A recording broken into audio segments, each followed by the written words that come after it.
Mitos de la humanidad.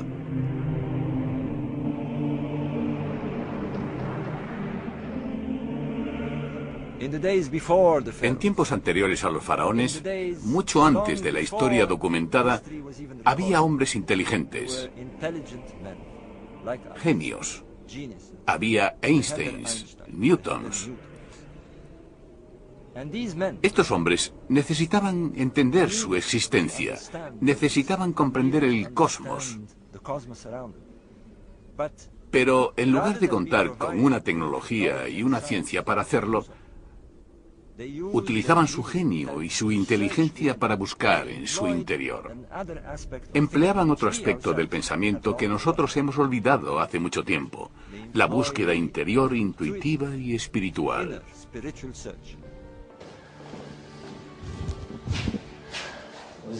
Rey Osiris, que tu alma atraviese la Vía Láctea, el sinuoso río, que la vida del más allá te lleve de la mano hasta donde esté Orión. El mito de Osiris. En los albores de la historia, 2500 años antes de Cristo, una civilización se dispuso a construir los monumentos más espléndidos de la Tierra. 13 millones de toneladas de sólida roca, suficientes para construir el centro de Londres, se extrajeron del desierto. ¿Por qué? ¿Qué visión motivó esta empresa? Según los estudiosos, su función era servir de tumba a 3 faraones. Robert Bauval, escritor e investigador británico nacido en Alejandría, ha pasado la mayor parte de su vida a la sombra de las grandes pirámides. Bauval opina que detrás de la construcción de estas pirámides hay una visión mucho más grandiosa. Durante más de 20 años ha buscado ese gran significado en los antiguos susurros de las estrellas y los mitos, y en la creación tal y como Egipto la entendía. En el principio reinaba la oscuridad y un océano de caos. De él surgió un túmulo sobre el cual apareció el sol, Ra. Entonces el Benu, el ave fénix, alzó el vuelo y su primer grito puso al mundo en movimiento. En este lugar, más tarde, se levantaba la ciudad sagrada de Heliópolis alrededor de un pilar coronado por un benben sagrado que simbolizaba el primer túmulo de la creación. Esto es todo lo que queda de la ciudad de Heliópolis, la que fuera la ciudad más sagrada del mundo antiguo. En este espacio hoy profanado, se alzaba el templo sagrado del sol, el templo del Fénix. Y aquí venían los sabios griegos, Platón, Pitágoras, Solón, y caían a los pies de los egipcios iniciados. Heliópolis se escribía con este jeroglífico, un pilar con una cruz en lo alto. Los antiguos egipcios la llamaban Iunu, la ciudad del pilar. Y sabemos por inscripciones antiguas que allí se alzaba un antiguo pilar sagrado, mucho antes de la construcción de la pirámide de Gizeh. También sabemos que en lo alto de este pilar probablemente hubiera una reliquia muy sagrada llamada benben. El benben tenía forma de cono o de pirámide. Era el equivalente de la cruz para el antiguo Egipto. Era el símbolo más sagrado de todos. Este símbolo se encuentra ahora en el Museo de El Cairo, una pulida cúspide de una pirámide. Los sumos sacerdotes de Heliópolis eran segundos en importancia después de los faraones. Tenían fama de buenos arquitectos, magos, curanderos y astrónomos. Se conoce el nombre de uno de ellos, Imhotep, más tarde venerado por los griegos como Esculapio, el padre de la medicina. Pero también fue un gran conocedor de las estrellas y el arquitecto que construyó la primera pirámide. ¿Tuvo algún papel el conocimiento de las estrellas en la construcción de las pirámides? Los estudiosos afirman que los antiguos egipcios no tenían un conocimiento muy elevado de astronomía. Pero aquí hay pruebas de su fascinación por el firmamento y el detallado conocimiento que tenían de él. Fíjense en las constelaciones del zodiaco: Leo, Tauro, Piscis. Y aquí está la constelación de Orión y la estrella Sirio. Muchas civilizaciones conceden una importancia especial a la constelación de Orión. Delante de los cuernos de Tauro encontramos al gran cazador con su cinturón de 3 estrellas. Para los egipcios era Osiris, el dios de la otra vida, y estaba vinculado muy estrechamente a las grandes pirámides. Bobal averiguaría hasta qué punto. Todo esto da fe de un gran plan único, un plan maestro. Y sin embargo, hay algo muy desconcertante en este plan. Tenemos 3 pirámides. 2 son casi del mismo tamaño y están alineadas en diagonal. Y aquí está lo curioso. La tercera es mucho más pequeña y está ligeramente a la izquierda de esa diagonal. ¿Por qué? ¿Qué trataban de hacer los constructores de las pirámides? El problema me había estado preocupando durante años.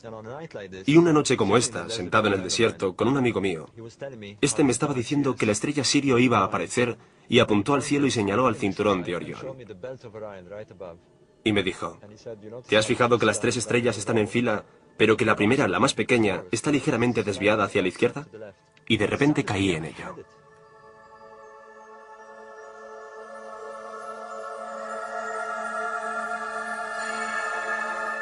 Bobal sabía que otras 2 pirámides de la zona también recibían nombres de estrellas. Lo que vio fue asombroso. Orión, el dios Osiris, estaba en el cielo como en la tierra. Pero algo no encajaba. Los egipcios consideraban el Nilo como la Vía Láctea, y evidentemente las pirámides como Orión. Pero en la era de las pirámides, la posición de la Vía Láctea respecto a Orión era distinta. Bobal se dio cuenta de que el ordenador miraba a otra época. Para que la constelación encaje perfectamente con las pirámides de la Tierra, hay que girar ligeramente el firmamento en el sentido contrario a las agujas del reloj. Eso implica retroceder en el tiempo. La posición de las estrellas cambia a lo largo del tiempo debido al fenómeno de la precesión. La Tierra no solo realiza un movimiento de rotación, también, como si fuera un trompo gigante, su eje se desplaza lentamente cada 26.000 años. Desde la Tierra, debido a este fenómeno, parece que las estrellas se desplazan verticalmente a lo largo de los milenios. 7.000, 8.000, 9, 10... Es realmente extraordinario. La fecha final se establece en 10.500 años antes de Cristo. Ahora la Vía Láctea encajaba perfectamente sobre el Nilo. Los constructores estaban apuntando a un pasado distante, cuando Orión apareció para iniciar su lento ascenso por los cielos. El mítico primer tiempo, cuando los dioses reinaban y era el comienzo de todo. Y otro enigma. En la Gran Pirámide existen unos extraños y estrechos túneles que, según los científicos, pudieran ser conductos de ventilación. Es imposible que fueran conductos de ventilación. El diseño es demasiado complicado. Suben por toda la pendiente hasta arriba. Tiene que haber un propósito más elevado. Los astrónomos habían averiguado que estos conductos apuntaban hacia la Osa Menor y el Alfa Draconis, la estrella polar de la antigüedad. Está claro que no se tomaron tantas molestias porque sí. Para los antiguos egipcios, Orión era Osiris, el dios de la resurrección. Bien, esto es una reconstrucción del cielo hacia el 2500 a.C. Veamos qué pasa con el cinturón de Orión cuando cruza la línea norte-sur. El conducto de la cámara del faraón apuntaba hacia Orión, el dios Osiris. A la izquierda de Orión está la estrella Sirio. Para los antiguos egipcios era la diosa Isis, la esposa de Osiris. Esto para mí fue un descubrimiento asombroso. Bobal descubrió que el último conducto apuntaba a Sirio, la estrella de la diosa Isis. Los egipcios habían construido caminos para Isis y Osiris, sus dioses del más allá y de la resurrección, los dioses desde sus comienzos.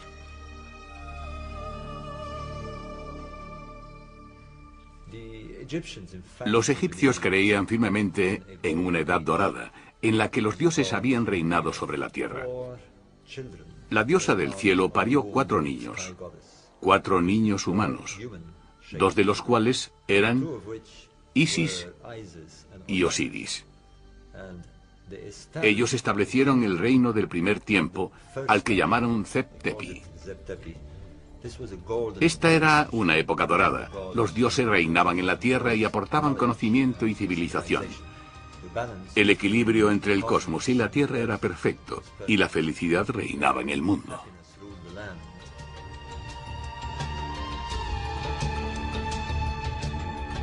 Un tiempo dorado en el que reinaba Osiris. Pero Set, su hermano, tuvo celos, le traicionó y le mató. El mundo cayó presa del caos cuando Set cortó el cuerpo de Osiris en 14 pedazos y los escondió por toda la tierra. La sangre y la oscuridad cubrieron Egipto.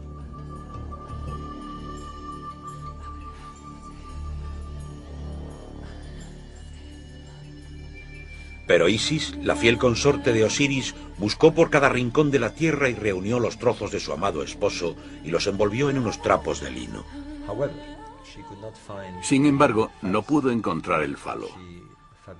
Por lo tanto, fabricó uno de oro, y con él se fecundó, dando a luz un hijo llamado Horus, el niño Dios. Horus se convirtió en el primer hombre Dios, en el primer faraón que gobernó en Egipto. Y todos los faraones que le siguieron creían ser reencarnaciones de Horus.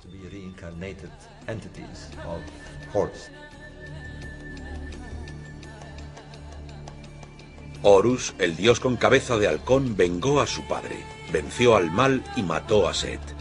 Isis y Osiris se reencarnaron en el cielo y se erigieron en señores de la noche y de la otra vida.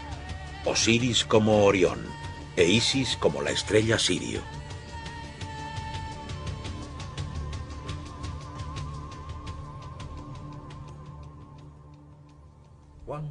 No se puede exagerar la importancia de la estrella Sirio.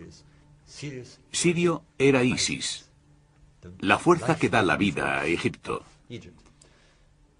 La estrella sigue un ciclo muy concreto. No solo es la estrella más brillante de todo el hemisferio norte, sino de todo el firmamento. Pero los egipcios no la veneraban porque fuera hermosa y brillante, sino porque desaparecía. Orión y Sirio desaparecían durante un periodo de 70 días. Y esto es interesante porque también es el tiempo que dura el embalsamiento. Se tardaba 70 días en realizar el ritual, y por tanto está claro que lo asociaban a la desaparición de la estrella durante 70 días. Durante 70 días esperaban, guardando luto, expectantes y temerosos de que la estrella no volviera a aparecer y Egipto no volviera a renacer. Pero entonces, en un día mágico del solsticio de verano, 70 días después, la estrella aparecía de pronto en el horizonte de oriente esta vez, al amanecer, justo unos minutos antes de que saliera el sol. Y en este destello, esta chispa de vida, esta reaparición de la estrella, era el momento más importante del culto egipcio.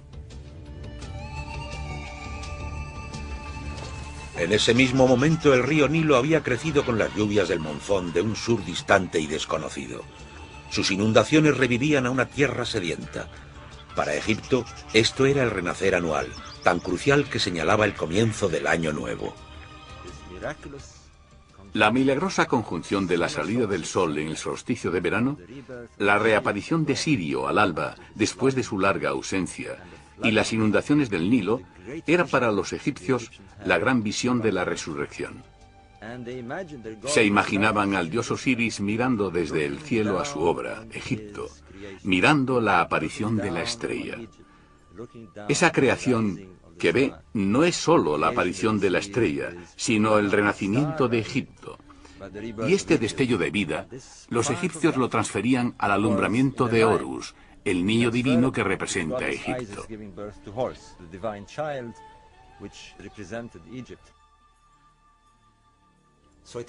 De manera que la estrella es la que encierra la verdadera esencia de Egipto y la verdadera esencia de su renacer anual.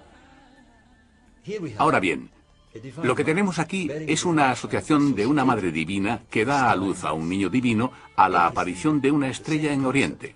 Es muy interesante que este tipo de concepto aparezca 3000 años después en forma de un culto completamente nuevo. ¿Pero es realmente nuevo? Los descubrimientos de Bobal han arrojado luz nueva sobre los mágicos ritos funerarios realizados para los faraones. Después de 70 días llevaban a la momia hacia el oeste, hacia la necrópolis de Gizeh, cruzando el Nilo como si cruzaran la Vía Láctea hasta el cinturón de Orión, donde se alzan las pirámides como puertas que llevan hacia Isis y Osiris, los dioses de la vida y la muerte. Estamos en el interior de la pirámide de Unas. Aquí están los textos religiosos más antiguos de la historia. Los textos de la pirámide. Durante siglos se ignoró el significado de estos textos porque los egiptólogos veían la religión de Egipto principalmente como un culto del sol. Pero esta no es una religión del día y de los vivos, sino una religión de la noche y de los muertos. Estos textos nos repiten constantemente que el rey se convierte en una estrella en el reino de Osiris, en la constelación de Orión. Uno de estos textos dice: que tu alma atraviese el sinuoso río, la Vía Láctea, y vaya al lugar donde está Orión.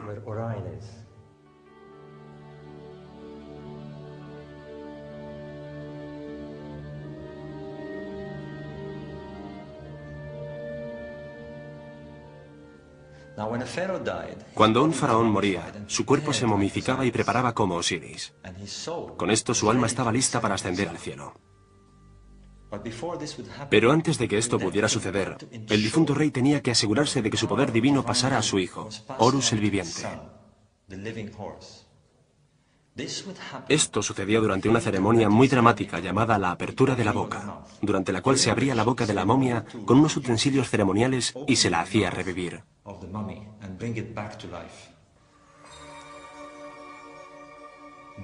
Entonces se le colocaba un falo artificial y se orientaba al difunto rey hacia Isis, o hacia la estrella sirio.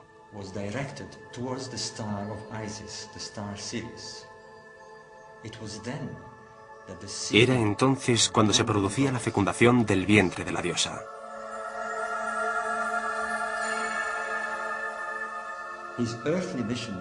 Una vez que había cumplido su misión terrenal, el difunto rey podía partir hacia el cielo. Lo que tenemos aquí es una recreación del mito de la resurrección de Osiris explicado en términos estelares.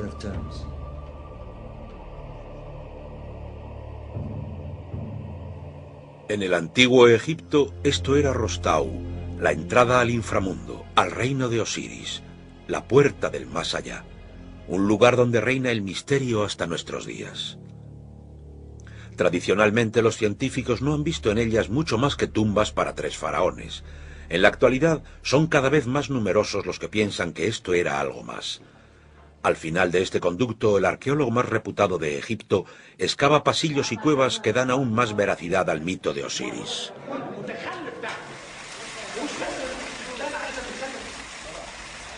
Esto se convirtió en un lugar sagrado para los egipcios. La gente quería ser enterrada aquí para estar conectada con el dios Osiris. Ahora estamos a 30 metros bajo tierra, justamente entre la Esfinge y la segunda pirámide.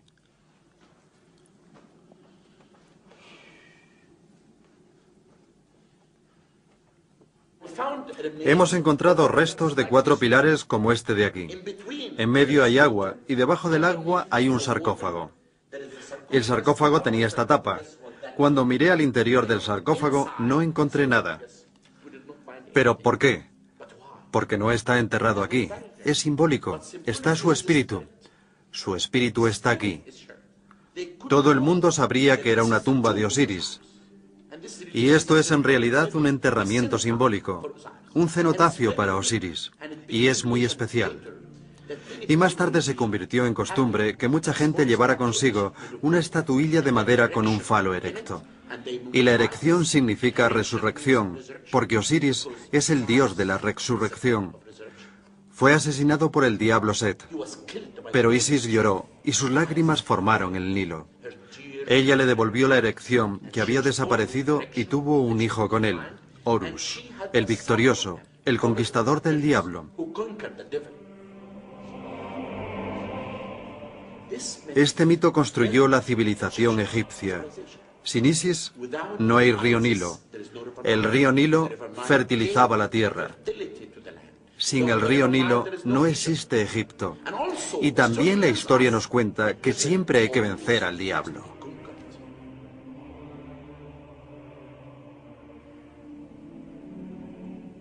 Eran mucho más que tumbas para los faraones muertos.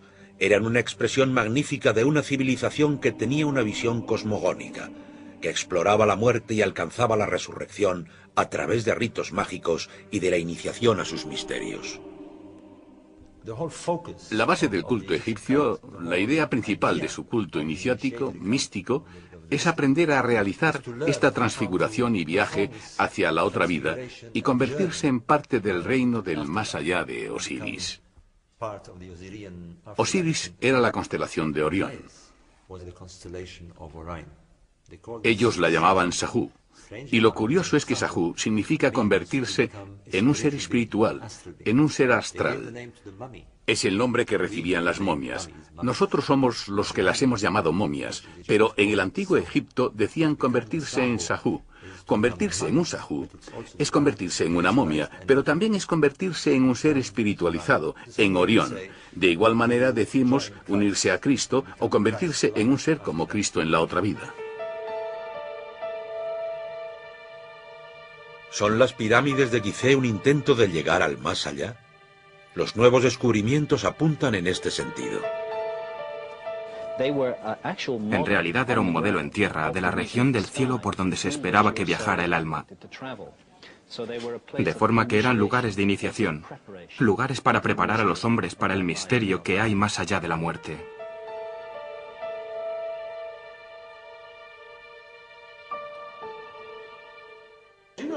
Los egipcios pensaban mucho en ese misterio y en la iniciación. En la meseta de Gizeh hay muchos túneles. Debajo de las pirámides hay túneles. La meseta de Gizeh era conocida como Neb Rastu. Rastu significa cementerio, pero literalmente significa los túneles subterráneos. De manera que, en el nuevo reino, este era el lugar de Osiris. Gizeh es el lugar del dios Osiris, que es el señor de los túneles subterráneos. Y por esa razón, en mi opinión, hicieron este conducto. Y este conducto irá a la Gran Pirámide o no. Posiblemente los arqueólogos tengan aún mucho trabajo por hacer. ¿Qué hay debajo de la Esfinge? ¿Qué son las cavidades detectadas por los sismógrafos? ¿Se esconden más secretos sobre los primeros orígenes de la civilización? ¿Se iniciaba aquí a los hombres en los misterios del más allá?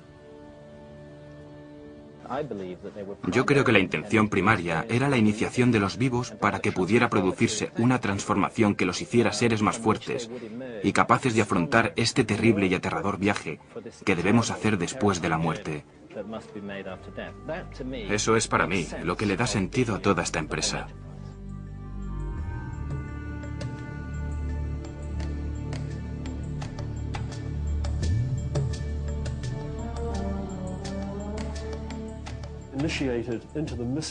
Una vez iniciados en los misterios del silencio y la quietud, lo único prohibido era hablar de ello. Y por raro que parezca, nadie lo hizo nunca. Solo sabemos que pasaban por los portales de la muerte. Era como un adelanto de la muerte en realidad. Atravesar todos los estados emocionales, miedo, pánico, amor. Simplemente se trataba de hacer que esa persona llegara a un punto en el que se liberaba de todo lo que no fuera realmente ella, de tal manera que pudiera emerger la verdadera persona debajo de la cubierta social. Un lugar donde los hombres se hallaban ante el Dios.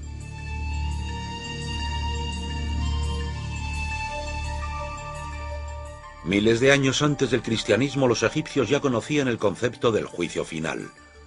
Los pecados del hombre se miden contra lo que realmente es, la pluma de la verdad, su esencia, la ligereza que queda cuando el hombre se ha despojado de todo lo demás. Esta era una civilización que buscaba la verdad interior.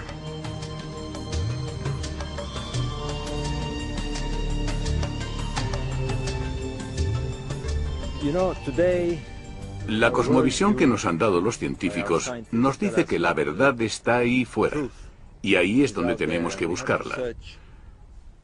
Pero para los antiguos egipcios, la verdad está aquí dentro, y la búsqueda era una búsqueda interior. Creían que en el interior de cada individuo está la llama de lo divino, y para poder aprender interiormente a expandir esa chispa, a llevarla a su máximo potencial, había que hablar con ella, internamente, en una lengua que los egipcios llamaban la lengua de lo divino, la lengua de los dioses.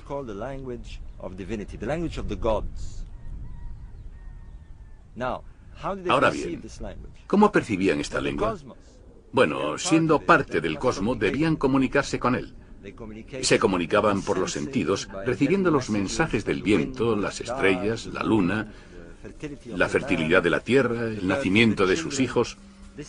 Este es el lenguaje de la naturaleza, del cosmos. Pero empezaron a entender que podían convertir o codificar este lenguaje en un lenguaje sagrado de símbolos.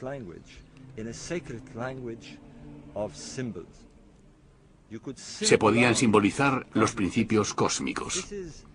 Este es el comienzo de la escritura sagrada. Esta es la razón de que se inventara. Y efectivamente, se dice que la escritura sagrada la inventaron los dioses.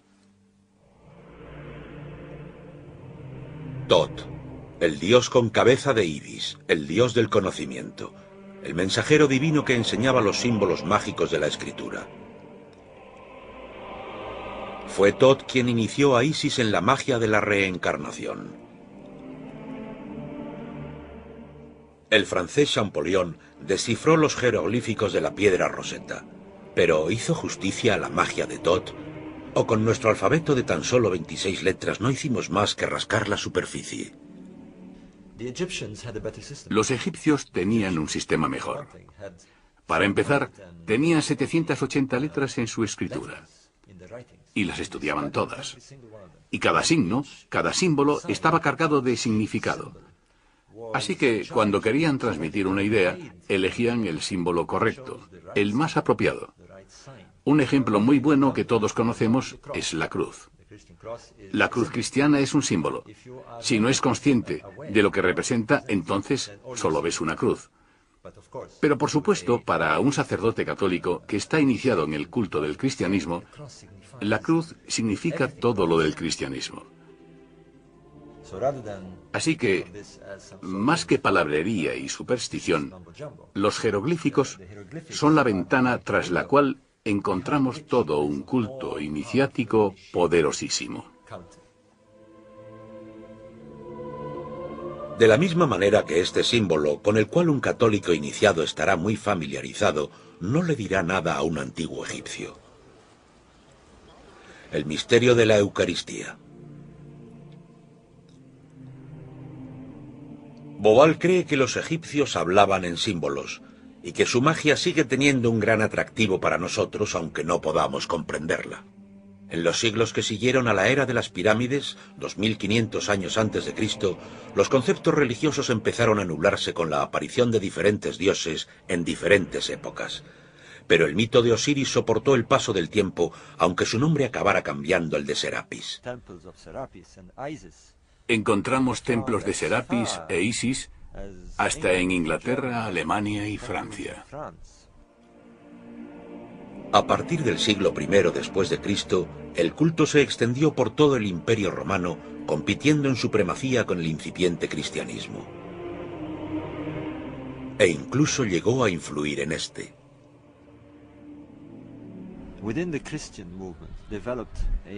Dentro del movimiento cristiano, evolucionó una facción que había absorbido la idea de que para lograr el estado divino, el hombre tenía que llegar al conocimiento por medio de una búsqueda interior. Esto claramente procede del culto iniciático de los egipcios. Alejandría, en Egipto, fue el lugar de iniciación para los adeptos a un culto antiguo y al de uno nuevo. Aquí los cristianos primitivos venían a iniciarse en la gnosis, el conocimiento del corazón. Buscaban a Dios en el interior, la verdad interior. Para ellos Jesús era un guía que les conduciría a la llama divina que había dentro de cada uno. Para eso no necesitaban iglesias ni jerarquías.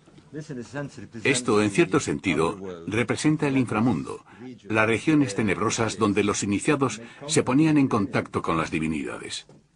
Se trata de pasar de la luz a la oscuridad, y encontrar un camino hacia el reino del más allá. En la muerte encontraban los portales de la inmortalidad, los que conducen a la otra vida. Y por lo tanto, los iniciados venían aquí a oscuras, tal vez sin siquiera llevarse una antorcha, y una vez aquí se imbuían de la atmósfera del lugar y alcanzaban un estado especial que les permitía la conexión. Estaban muy cerca, creían ellos, del lugar donde uno podía hacer el tránsito desde la vida a la muerte y al renacimiento. Los que venían aquí eran cristianos primitivos, y sin embargo hay una vinculación entre el culto religioso de los antiguos egipcios y la religión de los gnósticos. La religión de los gnósticos es, en cierto sentido, el culto místico de los egipcios cristianizado. Esto que tenemos aquí es el proceso de la resurrección en los rituales de la momificación. Vemos a Anubis aquí sobre la momia. Thoth, al que los griegos llaman ahora Hermes. Estamos en el siglo II de la cristiandad, y aún así vemos que los cristianos realizan rituales de los antiguos egipcios. Por ejemplo, la presentación a la divinidad de la pluma de la verdad, el símbolo de la verdad. Era una época en la que todavía no se había formulado la iconografía, los símbolos o incluso el mito del cristianismo. ¿Tomó prestado el cristianismo todos sus símbolos? En uno de los 4 evangelios, la idea de la Natividad, María, la Sagrada Madre de Jesús, el Niño Dios, está extrañamente vinculada a la historia de Egipto. Es el Evangelio de Mateo. El Evangelio de Mateo es especial por 3 cosas, todas relacionadas con el relato de la Natividad. Primero, los magos que vinieron de Oriente siguiendo una estrella.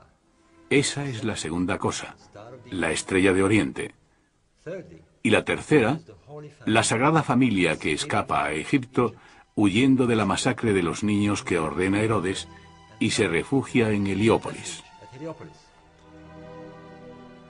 En una iglesia cristiana cerca de Heliópolis hay una representación de la huida a Egipto de la Sagrada Familia. Esta tradición está tan viva todavía hoy en día que cuando pintaron este mural tomaron como modelo para el árbol aquel en el que se supone se paró a descansar la Sagrada Familia. Esta historia solo aparece en un evangelio, en el de Mateo. Ahora bien, sabemos que Mateo lo escribió en Alejandría, en Egipto. ¿Qué tenía en mente el escritor? Bobal cree que Mateo elaboró el icono de la Madre Sagrada y el Niño Divino para que los egipcios pudieran identificarse, ya que les resultaría muy familiar. El icono más poderoso del culto religioso de los antiguos egipcios es sin duda la diosa Isis con el Niño Divino en su regazo. Lo que trataban de hacer los cristianos era vender una nueva religión, un nuevo culto a unas gentes que habían creído durante 3 milenios que el Niño Divino era el hijo divino de Isis. En cierto sentido, lo que hicieron fue apropiarse del mito estelar de Isis y Horus y de la estrella Sirio e injertarla en la mitología cristiana.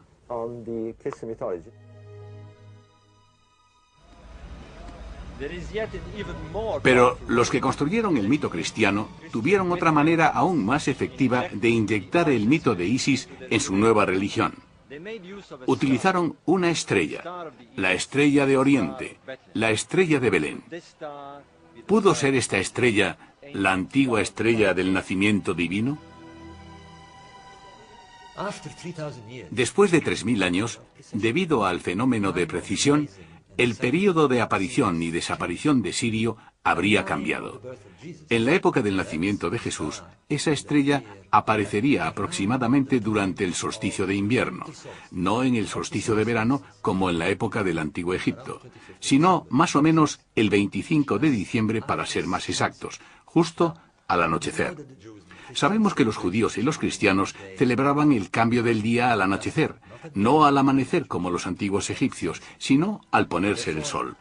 Y aquí está lo interesante. El 25 de diciembre verían aparecer la constelación de Orión y justo después de la puesta del sol, la estrella Sirio se alzaría en el horizonte. Y esta era exactamente la misma imagen que los antiguos egipcios habían celebrado durante miles de años para conmemorar el nacimiento de Horus, el niño Dios. La estrella de la Natividad fue sacada de un mito antiguo e injertada en la nueva religión cristiana.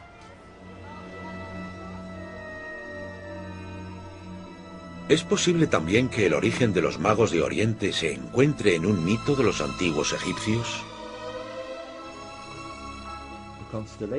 La aparición de la constelación de Orión, con las 3 brillantes estrellas de su cinturón, se interpretaría como un heraldo del nacimiento de Sirio. Ahora bien, solamente Mateo menciona a los 3 magos en su evangelio. ¿Podría esto explicar por qué las 3 estrellas del cinturón de Orión eran identificadas con los 3 magos? Está claro que al estudiar el mito y el relato juntos, se ve que los que lo escribieron identificaban a Isis como la madre de Jesús. Más tarde, ella desarrolló su propia identidad como María, y su parte de Isis desapareció. Pero está claro que originariamente fue Isis. Estas imágenes míticas están vivas, evolucionan y cambian. Y por eso, nada es estático y no se puede decir. Así son las cosas ahora y para siempre. Los primeros siglos del cristianismo estuvieron dominados por los debates teológicos. Una iglesia ortodoxa con una jerarquía de sacerdotes y obispos cada vez mayor se enfrenta a los gnósticos, que buscan a Dios en el interior de sí mismos. Los fundamentos de la fe se ponen en tela de juicio. La naturaleza de Cristo como Hijo de Dios es objeto de furiosos debates. Ser gnóstico significaba estar en contra de la Iglesia ortodoxa, porque no reconocían a la Iglesia establecida, no necesitaban de la institución, se comunicaban directamente con Dios, no necesitaban intérpretes. Esta fe individual despierta cada vez más interés en la actualidad. El principio básico gira en torno a nuestra relación con la divinidad, que es personal, sin sacerdotes, sin jerarquías, sin burocracias, sin jefes espirituales. Eso es peligroso. Peligroso para las estructuras del poder, peligroso y aniquilador. Nicea, en 325 después de Cristo. Constantino, el primer emperador romano en abrazar el cristianismo, ha reunido a sus obispos.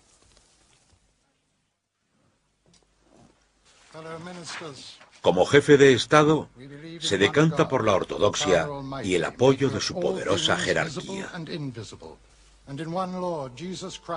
Se prohíben otras opiniones. Se queman los evangelios gnósticos. Miles de cristianos mueren a manos de otros cristianos. Se extermina a los gnósticos y a todo lo que sea pagano. El Serapium, el templo de Osiris en Alejandría y su gran biblioteca arden en llamas.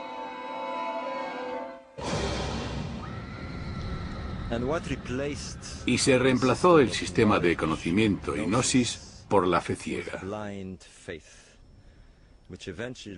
lo cual llevó finalmente a la creación de una institución rígida que imponía sus doctrinas y su dogma a la población.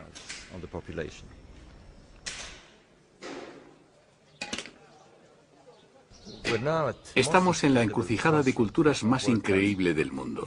Esto es Phile, y aquí se alza el último reducto de la cultura y de la religión egipcia, el gran templo de Isis.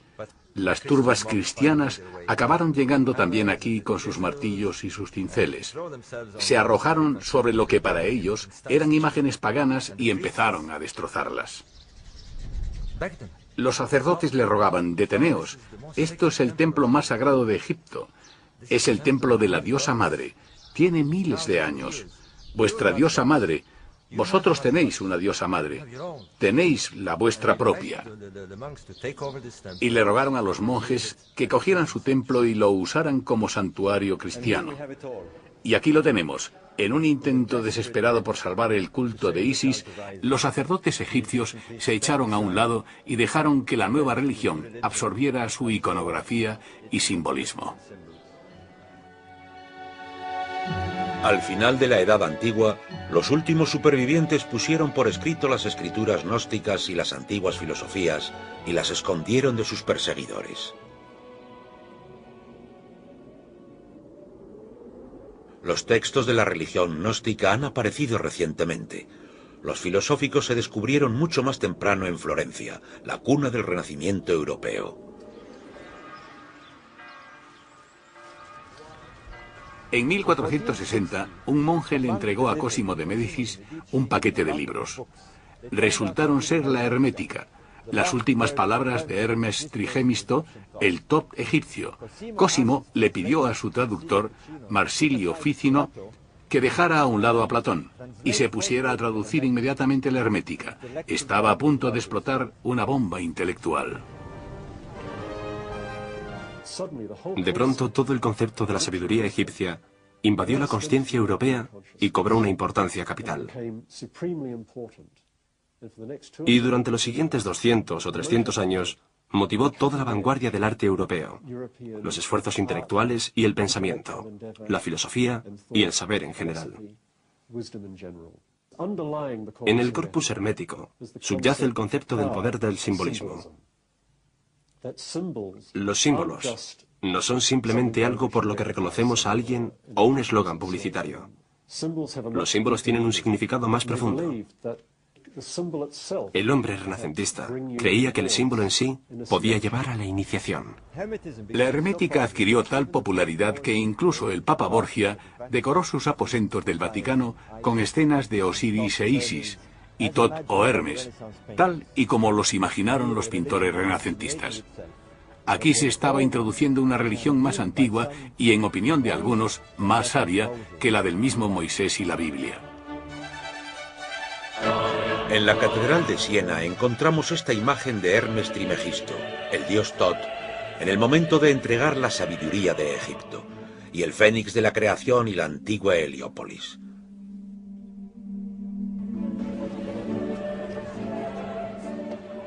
Los papas salpicaron Roma con símbolos de la antigüedad y obeliscos procedentes de Egipto.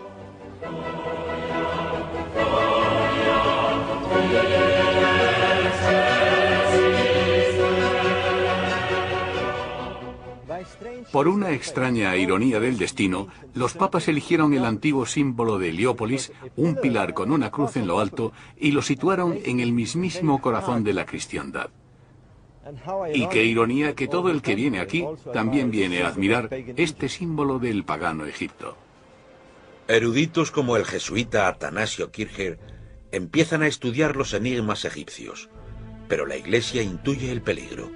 El hermeticismo propone caminos nuevos e individuales que se apartan de los intereses de la Iglesia. Se prohíben las ideas y se queman los libros.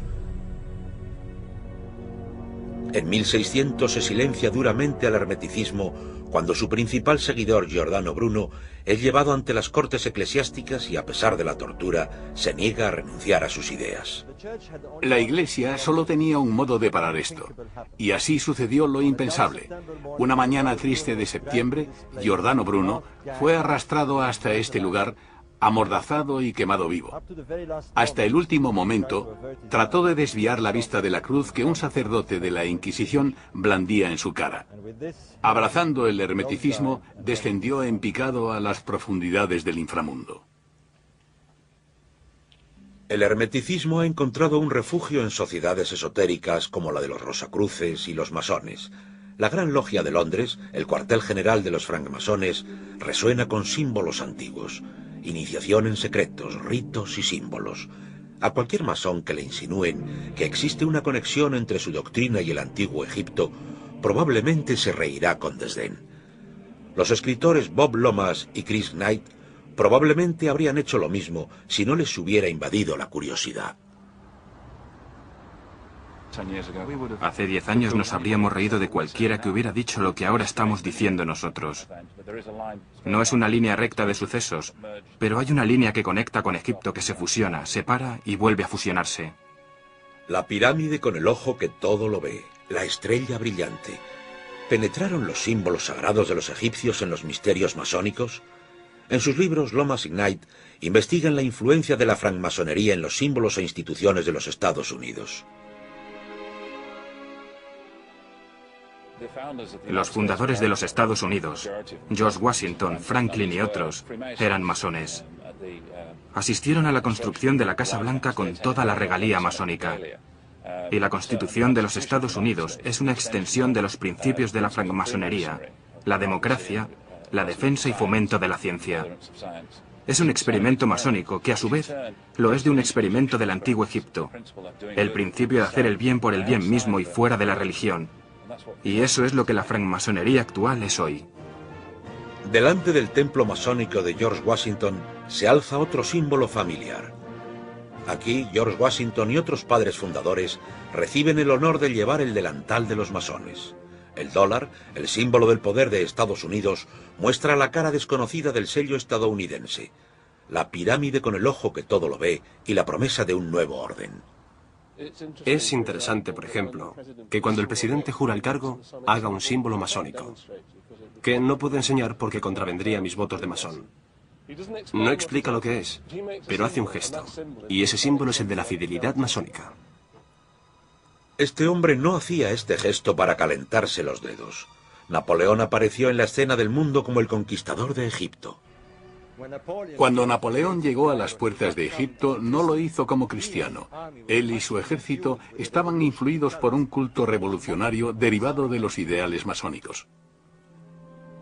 Los generales de Napoleón eran casi todos francmasones, y el mismo estadista fue iniciado durante una noche que pasó solo en la Gran Pirámide.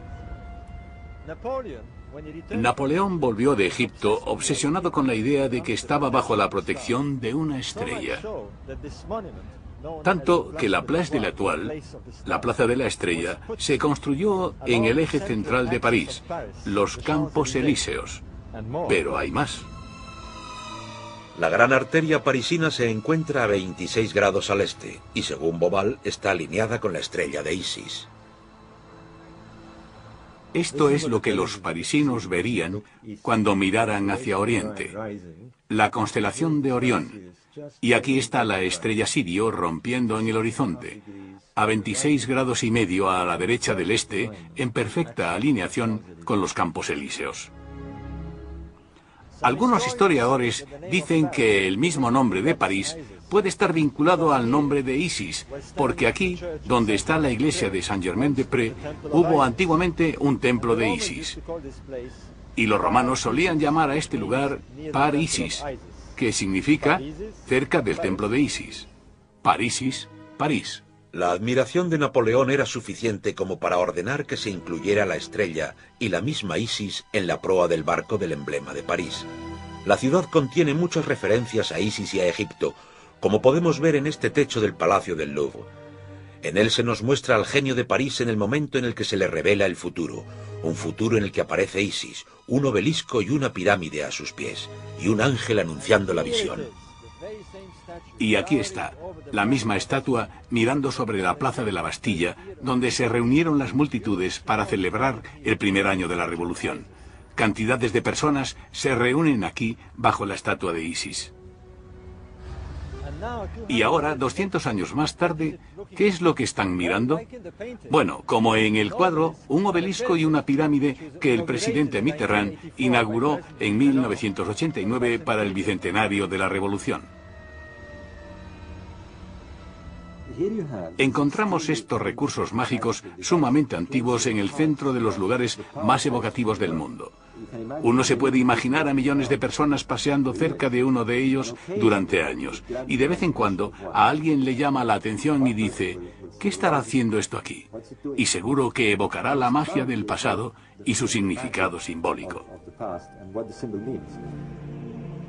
Son símbolos que contienen, como los jeroglíficos, muchos niveles de significado. Como sucedió la víspera de 2000, cuando Egipto tuvo la brillante idea de retransmitir a todo el mundo por televisión su recibimiento del milenio. 5 minutos antes de las 12 de la noche, un helicóptero aparecería con la cúspide y la colocaría en lo alto de la pirámide. Imagínense que esto habría sido el momento más emocionante de la historia. Esa cúspide llevaba miles de años desaparecida y parecía un gesto maravilloso para dar a conocer Egipto. pero también era un símbolo de mucho más. Se ha sugerido que además de ser un símbolo masónico, también representa el tiempo en el que los ideales masónicos darán sus frutos y se inaugurará un nuevo orden mundial. Eso es precisamente lo que se dice en el dólar estadounidense, que se prepara un nuevo orden mundial. O como predijo un famoso profeta del ocultismo, Edgar Cayce, la llegada de un nuevo Mesías o tal vez de un nuevo Horus. Ya que por primera vez en miles de años, Sirio, la estrella que anunciaba el nacimiento de Isis, aparecería justamente encima de la pirámide en el momento del cambio del año. El antiguo Egipto representaba a Isis con dos símbolos, una estrella sobre un triángulo. En el momento de situar la cúspide encima de la pirámide, en el momento de la entrada del nuevo milenio, los cielos sobre Gizeh clamarían Isis, Isis. Bueno, los símbolos tienen una forma muy curiosa de transformar las ideas, y por eso me gusta verlos, solo por puro placer. Para mí son una especie de magia antigua, algo que no entendemos, algo que está ahí para jugar con nosotros, para recordarnos que no todo es racional y que vivimos en un mundo mágico que no hemos entendido del todo. Al final, Egipto no retransmitió su celebración del nuevo milenio. La prensa fundamentalista condenó duramente la idea, tachándola de complot capitalista y golpe maestro de la francmasonería. La fiesta se realizó sin la colocación de la cúspide. A pesar de todo, ¿por qué siguen siendo tan evocadores todos estos símbolos? Egipto es importante no solo porque sea el único lugar del mundo donde suceden cosas profundas, pero digamos que el decorado de Egipto nos impresiona y nos recuerda que la humanidad hizo cosas fantásticas en el pasado y tuvo experiencias místicas y espirituales que eran importantes para su supervivencia. Y queremos volver a conectar con esas experiencias, y me parece que ese hambre existe hoy por todas partes.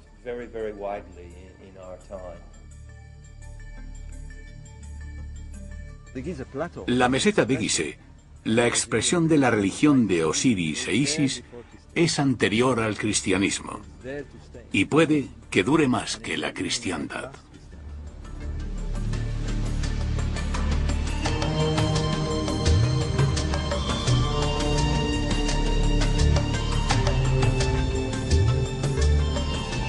Es como la estrella Sirio.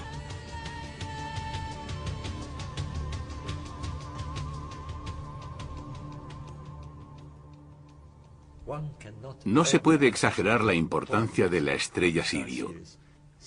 Sirio era Isis, la fuerza que da la vida a Egipto. La estrella sigue un ciclo muy concreto. No solo es la estrella más brillante de todo el hemisferio norte, sino de todo el firmamento. Pero los egipcios no la veneraban porque fuera hermosa y brillante, sino porque desaparecía. Orión y Sirio desaparecían durante un periodo de 70 días. Y esto es interesante porque también es el tiempo que dura el embalsamiento. Se tardaba 70 días en realizar el ritual, y por tanto está claro que lo asociaban a la desaparición de la estrella durante 70 días. Durante 70 días esperaban, guardando luto, expectantes y temerosos de que la estrella no volviera a aparecer y Egipto no volviera a renacer.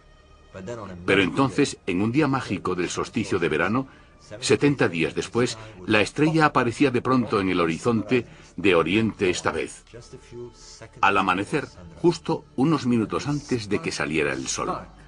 Y en este destello, esta chispa de vida, esta reaparición de la estrella, era el momento más importante del culto egipcio. En ese mismo momento el río Nilo había crecido con las lluvias del monzón de un sur distante y desconocido. Sus inundaciones revivían a una tierra sedienta. Para Egipto, esto era el renacer anual, tan crucial que señalaba el comienzo del año nuevo. La milagrosa conjunción de la salida del sol en el solsticio de verano, la reaparición de Sirio al alba después de su larga ausencia y las inundaciones del Nilo era para los egipcios la gran visión de la resurrección. Se imaginaban al dios Osiris mirando desde el cielo a su obra, Egipto, mirando la aparición de la estrella. Esa creación que ve no es solo la aparición de la estrella, sino el renacimiento de Egipto. Y este destello de vida, los egipcios lo transferían al alumbramiento de Horus, el niño divino que representa a Egipto.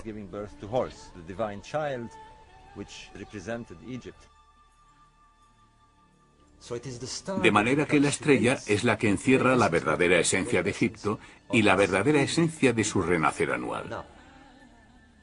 Ahora bien, lo que tenemos aquí es una asociación de una madre divina que da a luz a un niño divino a la aparición de una estrella en Oriente.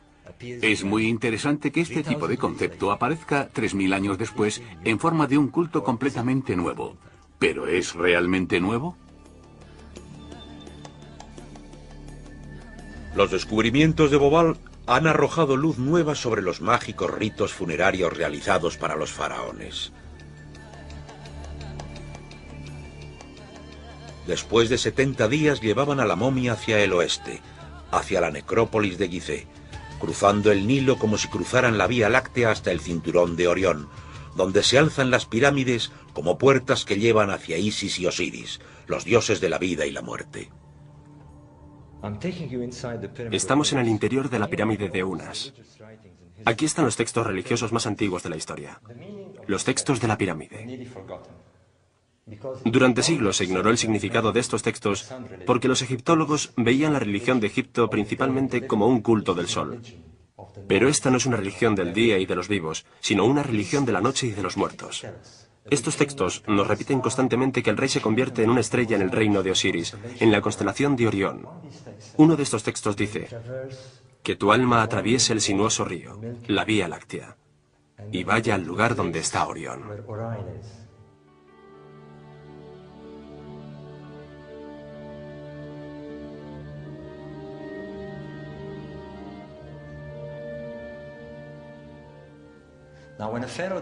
Cuando un faraón moría, su cuerpo se momificaba y preparaba como Osiris. Con esto su alma estaba lista para ascender al cielo. Pero antes de que esto pudiera suceder, el difunto rey tenía que asegurarse de que su poder divino pasara a su hijo, Horus el viviente. Esto sucedía durante una ceremonia muy dramática llamada la apertura de la boca, durante la cual se abría la boca de la momia con unos utensilios ceremoniales y se la hacía revivir.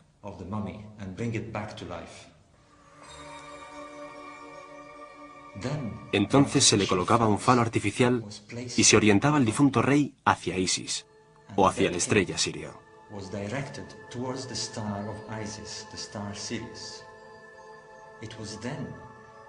Era entonces cuando se producía la fecundación del vientre de la diosa.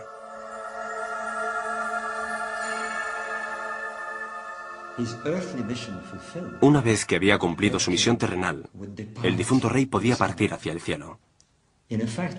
Lo que tenemos aquí es una recreación del mito de la resurrección de Osiris explicado en términos estelares.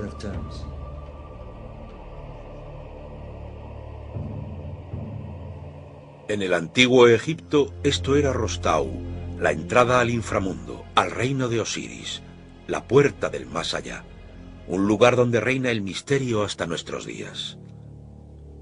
Tradicionalmente los científicos no han visto en ellas mucho más que tumbas para 3 faraones. En la actualidad son cada vez más numerosos los que piensan que esto era algo más.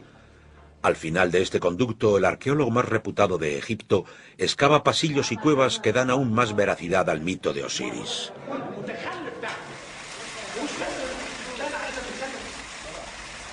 Esto se convirtió en un lugar sagrado para los egipcios. La gente quería ser enterrada aquí para estar conectada con el dios Osiris. Ahora estamos a 30 metros bajo tierra, justamente entre la Esfinge y la segunda pirámide.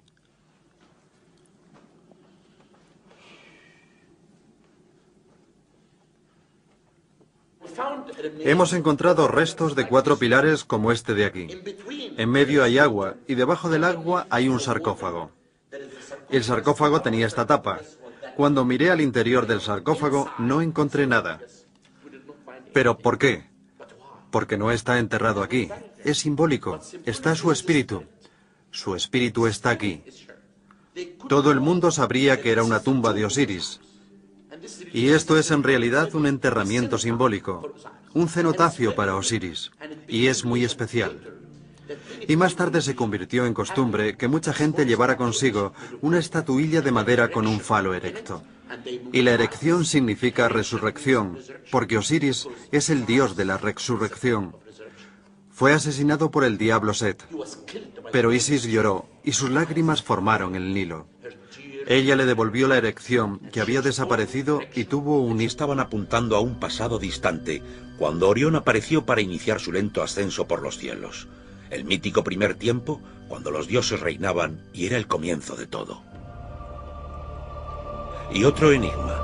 En la Gran Pirámide existen unos extraños y estrechos túneles que, según los científicos, pudieran ser conductos de ventilación. Es imposible que fueran conductos de ventilación. El diseño es demasiado complicado. Suben por toda la pendiente hasta arriba. Tiene que haber un propósito más elevado. Los astrónomos habían averiguado que estos conductos apuntaban hacia la Osa Menor y el Alfa Draconis, la estrella polar de la antigüedad. Está claro que no se tomaron tantas molestias porque sí. Para los antiguos egipcios, Orión era Osiris, el dios de la resurrección. Bien, esto es una reconstrucción del cielo hacia el 2500 a.C. Veamos qué pasa con el cinturón de Orión cuando cruza la línea norte-sur. El conducto de la cámara del faraón apuntaba hacia Orión, el dios Osiris. A la izquierda de Orión está la estrella Sirio. Para los antiguos egipcios era la diosa Isis, la esposa de Osiris. Esto para mí fue un descubrimiento asombroso. Bobal descubrió que el último conducto apuntaba a Sirio, la estrella de la diosa Isis. Los egipcios se habían construido caminos para Isis y Osiris, sus dioses del más allá y de la resurrección, los dioses desde sus comienzos.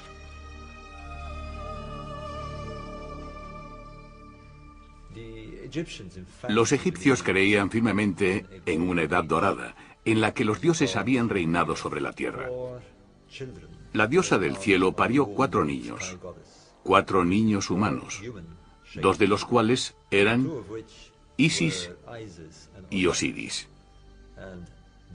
Ellos establecieron el reino del primer tiempo, al que llamaron Zep-Tepi. Esta era una época dorada. Los dioses reinaban en la tierra y aportaban conocimiento y civilización. El equilibrio entre el cosmos y la tierra era perfecto, y la felicidad reinaba en el mundo.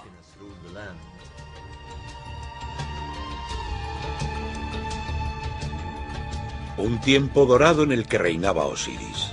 Pero Set, su hermano, tuvo celos, le traicionó y le mató.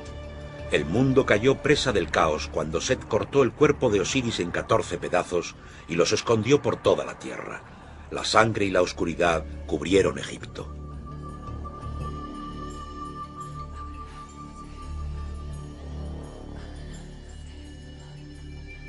Pero Isis, la fiel consorte de Osiris, buscó por cada rincón de la tierra y reunió los trozos de su amado esposo y los envolvió en unos trapos de lino. Sin embargo, no pudo encontrar el falo. Por lo tanto, fabricó uno de oro, y con él se fecundó, dando a luz un hijo llamado Horus, el niño Dios. Horus se convirtió en el primer hombre Dios, en el primer faraón que gobernó en Egipto. Y todos los faraones que le siguieron creían ser reencarnaciones de Horus.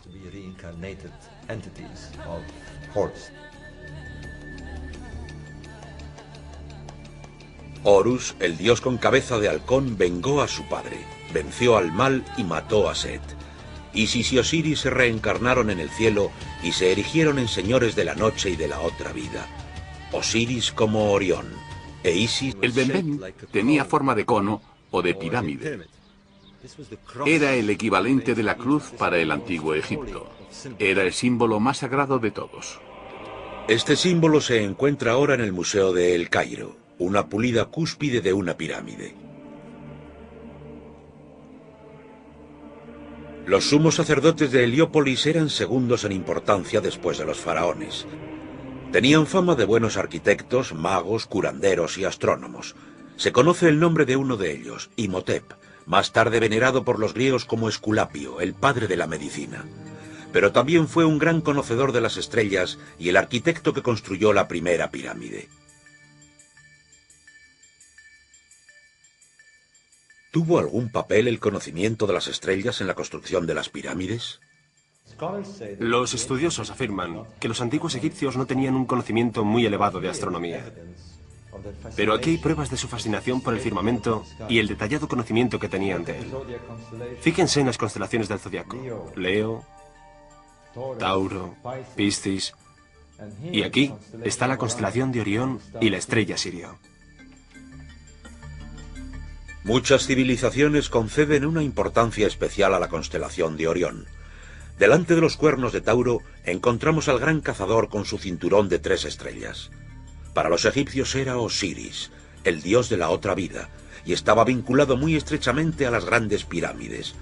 Bobal averiguaría hasta qué punto. Todo esto da fe de un gran plan único, un plan maestro. Y sin embargo, hay algo muy desconcertante en este plan. Tenemos 3 pirámides. 2 son casi del mismo tamaño y están alineadas en diagonal. Y aquí está lo curioso. La tercera es mucho más pequeña y está ligeramente a la izquierda de esa diagonal. ¿Por qué? ¿Qué trataban de hacer los constructores de las pirámides? El problema me había estado preocupando durante años. Y una noche como esta, sentado en el desierto con un amigo mío, este me estaba diciendo que la estrella Sirio iba a aparecer y apuntó al cielo y señaló al cinturón de Orión. Y me dijo: ¿te has fijado que las 3 estrellas están en fila, pero que la primera, la más pequeña, está ligeramente desviada hacia la izquierda? Y de repente caí en ello.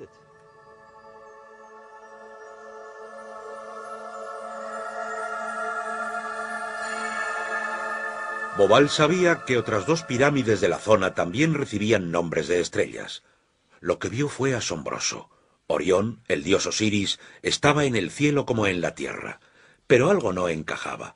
Los egipcios consideraban el Nilo como la Vía Láctea, y evidentemente las pirámides como Orión. Pero en la era de las pirámides, la posición de la Vía Láctea respecto a Orión era distinta. Bobal se dio cuenta de que el ordenador miraba a otra época. Para que la constelación encaje perfectamente con las pirámides de la Tierra, hay que girar ligeramente el firmamento en el sentido contrario a las agujas del reloj. Eso implica retroceder en el tiempo. La posición de las estrellas cambia a lo largo del tiempo debido al fenómeno de la precesión. La Tierra no solo realiza un movimiento de rotación, también, como si fuera un trompo gigante, su eje se desplaza lentamente cada 26.000 años. Desde la Tierra, debido a este fenómeno, parece que las estrellas se desplazan verticalmente a lo largo de los milenios. 7.000, 8.000, 9, 10... Es realmente extraordinario. La fecha final se establece en 10.500 años antes de Cristo. Ahora la Vía Láctea encajaba perfectamente sobre el Nilo. Los constructores... Mitos de la humanidad.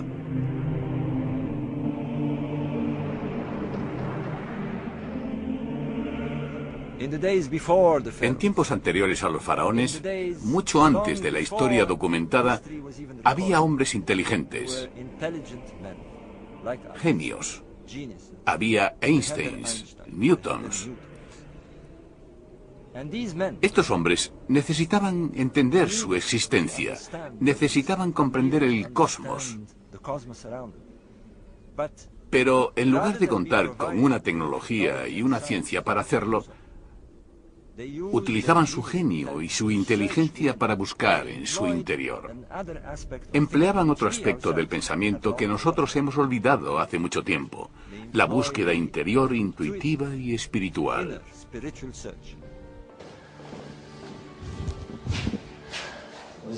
Rey Osiris, que tu alma atraviese la Vía Láctea, el sinuoso río, que la vida del más allá te lleve de la mano hasta donde esté Orión. El mito de Osiris. En los albores de la historia, 2500 años antes de Cristo, una civilización se dispuso a construir los monumentos más espléndidos de la Tierra. 13 millones de toneladas de sólida roca, suficientes para construir el centro de Londres, se extrajeron del desierto. ¿Por qué? ¿Qué visión motivó esta empresa?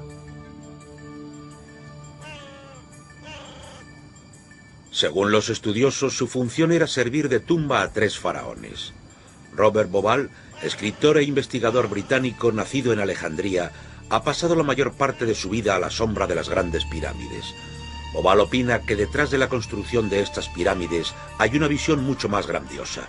Durante más de 20 años ha buscado ese gran significado en los antiguos susurros de las estrellas y los mitos y en la creación tal y como Egipto la entendía. En el principio reinaba la oscuridad y un océano de caos. De él surgió un túmulo sobre el cual apareció el sol, Ra. Entonces el Benu, el ave fénix, alzó el vuelo y su primer grito puso al mundo en movimiento. En este lugar, más tarde, se levantaba la ciudad sagrada de Heliópolis alrededor de un pilar coronado por un benben sagrado que simbolizaba el primer túmulo de la creación. Esto es todo lo que queda de la ciudad de Heliópolis, la que fuera la ciudad más sagrada del mundo antiguo. En este espacio hoy profanado, se alzaba el templo sagrado del sol, el templo del Fénix. Y aquí venían los sabios griegos, Platón, Pitágoras, Solón, y caían a los pies de los egipcios iniciados.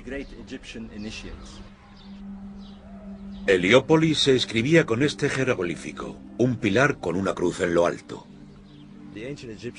Los antiguos egipcios la llamaban Iunu, la ciudad del pilar. Y sabemos por inscripciones antiguas que allí se alzaba un antiguo pilar sagrado, mucho antes de la construcción de la pirámide de Gizeh.